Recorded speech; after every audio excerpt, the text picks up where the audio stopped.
Ah, tá. Depois, no final da aula, eu compartilho de novo, tá? Sem problema. Quem tiver dúvida também, no final, pode me perguntar que eu envio a sua senha, tá bom? Então, vamos lá, gente. Para Tá a gente bom. entender a vida de Cristo, é necessário que nós entendamos aí alguns aspectos que são importantes ao ambiente de Jesus, como os aspectos históricos, políticos, geográfico e religioso. Quem já fez Novo Testamento possivelmente vai rever algumas coisas, mas sem problema, porque é sempre importante a gente estar recapitulando. Uma coisa que eu esqueci de dizer, essa disciplina ela tem uma apostila riquíssima. Quem quiser, ao final da aula, tudo que eu estou falando aqui tem na apostila, mas quem quiser, ao final da aula, pode me pedir aí no privado ou por e-mail, que eu disponibilizo essa apostila para vocês, tá? Sem problema, e aí vocês vão ter aí ela de forma digitalizada e vocês vão poder acessar o momento e a hora que vocês quiserem. E é só me pedir no finalzinho aí. Então, tudo que eu vou falar agora tem lá, tá bom? Então, dentro desses aspectos que são importantes, a gente vai ver a geografia, o momento histórico da época, quem governava a região da Palestina, qual era a principal religião. Então, qual é a importância desses aspectos dentro desse ambiente que vivia o Senhor Jesus, né? Primeiro, que a gente precisa ressaltar aí, as mudanças políticas e culturais. Agora, o império que está na região da Palestina, governando o mundo conhecido da época, é o Império Romano. Ele domina toda a Palestina, ao invés dos persas, que é o domínio que está quando se finaliza a narrativa do Antigo Testamento. Então, a narrativa do Antigo Testamento ela é finalizada quando os judeus estão regressando para Jerusalém, sendo restaurados sob o governo dos medo-persas. E aí tem o que nós chamamos de período interbíblico, ou silêncio profético, que acontece ali e vai se levantar o Império Grego, e agora, no início da narrativa do Novo Testamento, o império que governa é o Império Romano. E quais são as ameaças objetivas que o povo de Deus sofre agora? É o helenismo, a helenização, que a gente vai ver na sequência o que significa, mas, de maneira geral, era a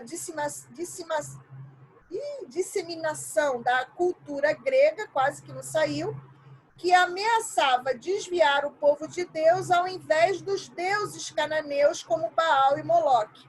Então, a gente vai ver isso e a influência que essa política exerceu dentro do contexto de Israel. Né? O que é o período romano? A gente vai ver que dentro do Império Romano, que vai desde 63 a.C.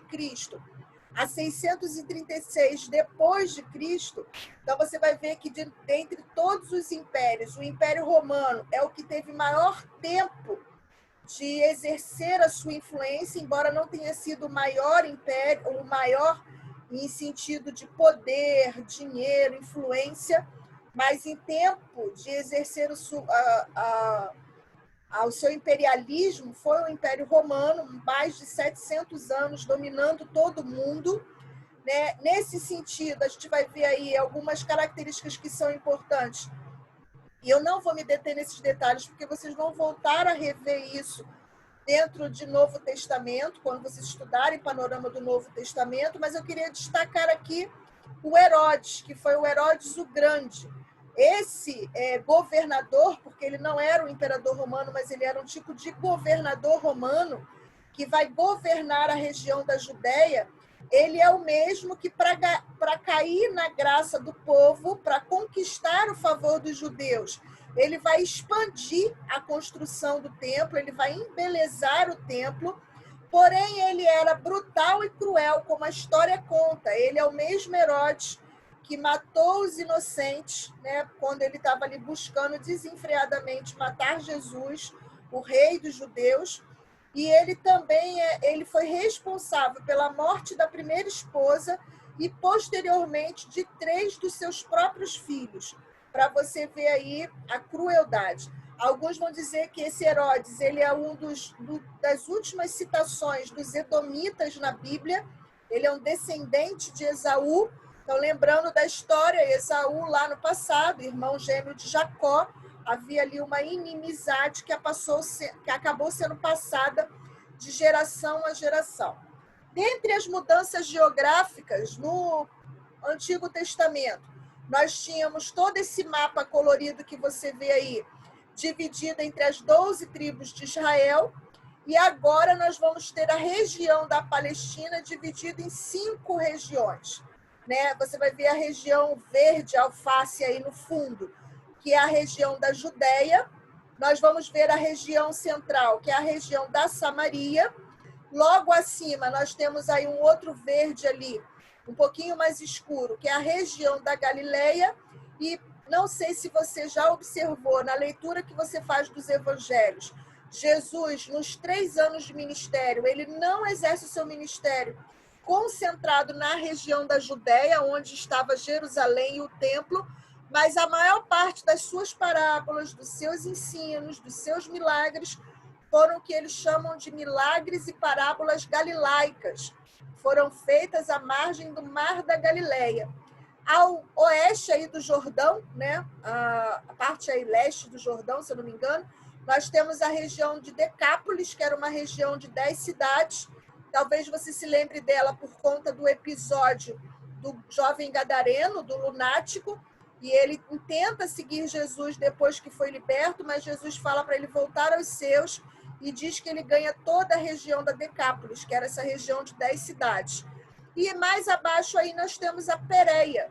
Então você vai ver que essa região ela é dividida somente pelo Rio Jordão e mais assim pelo Mar da Galileia, chamado também Lago de Tiberíades, o que na verdade não era propriamente um mar, mas era uma grande lagoa, conhecida como Mar da Galileia, tá?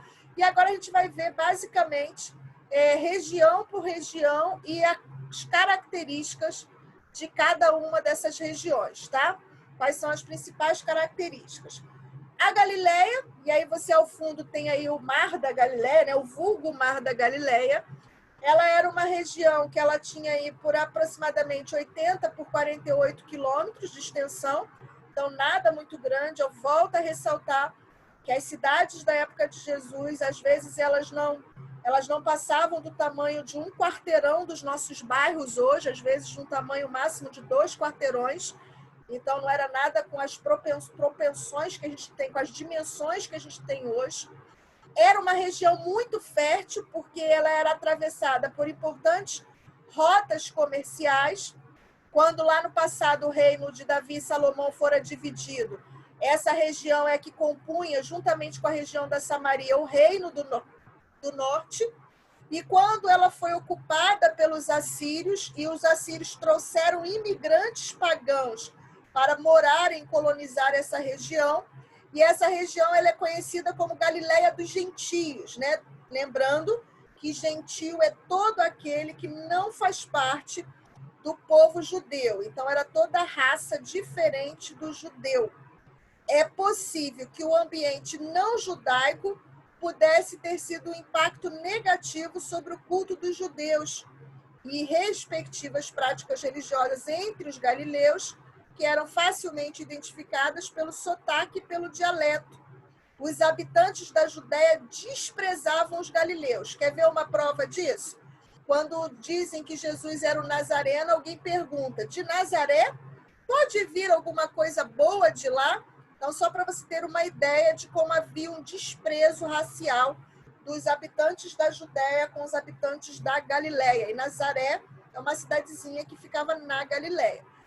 A segunda região que nós temos é Samaria, famosa aí pela mulher samaritana, pela parábola do bom samaritano. Ela tinha sido destruída pelos assírios. Samaria era a capital do norte no Antigo Testamento.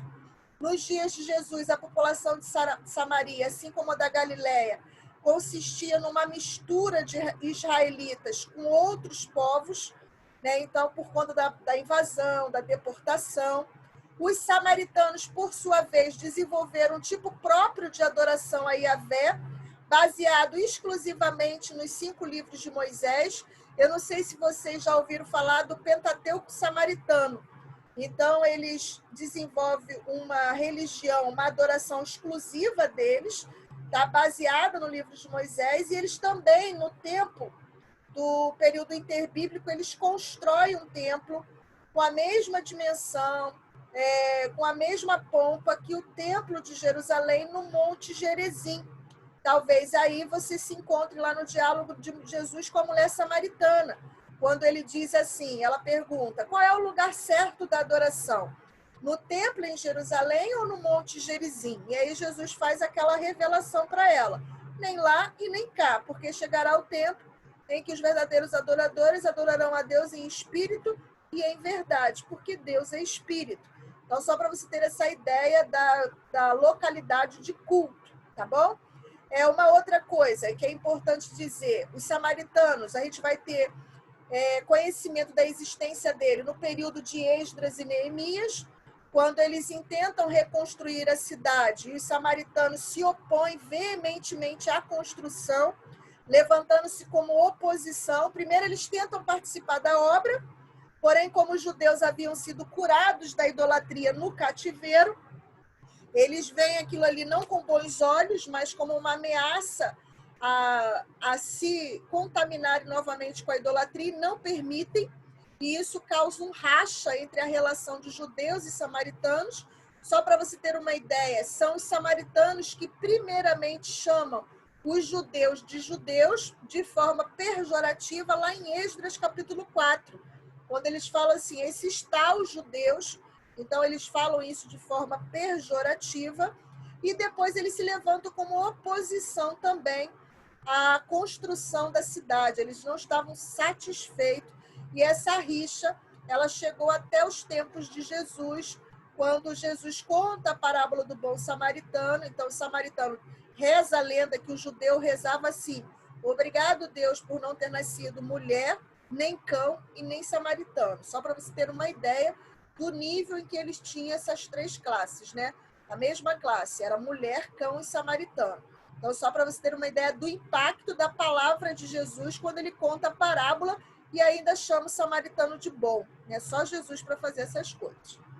Aí nós temos a parte sul, que é a região da Judéia, nós viemos do norte até o sul. Se você observar o fundo, você vai ver uma mudança drástica nas características geográficas, enquanto a parte norte ela é extremamente fértil.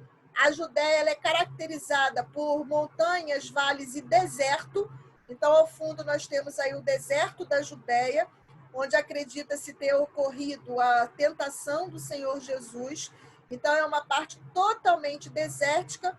Mas o que fazia a Judéia muito importante? Era porque a Judéia é onde está Jerusalém, e Jerusalém tinha ali o templo do Senhor, tá? Por isso que ela é tão importante na questão da geografia da Palestina. Depois do Rio Jordão, ao lado, nós temos a Decápolis, nós temos aí ao fundo um sítio arqueológico da Decápolis. Ela era um grupo de 10 cidades fundadas pelos gregos, em consequência de Alexandre o Grande. Desfrutavam de considerável independência sobre a proteção de Roma. Era ali também onde se encontrava Gadara, por isso que você vai ver lá o jovem gadareno. Então, Jesus também exerce parte do seu ministério nessa região. É nessa região também onde Jesus permite que os demônios passem para uma manada de porcos, e aí Jesus começa a ter uma certa popularidade em Decápolis. Então, quando você conhece essa região, e você vai ver, quando você estudar aí com atenção a vida de Cristo, você vai ver Jesus passeando por todas essas regiões. Então, você vai ver como o Senhor Jesus, em 3 anos e meio, exerceu o seu ministério. E nós temos aí a região da Pérea.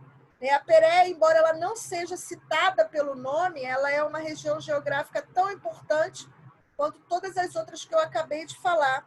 Alguns acreditam que é por ali que João Batista batizava.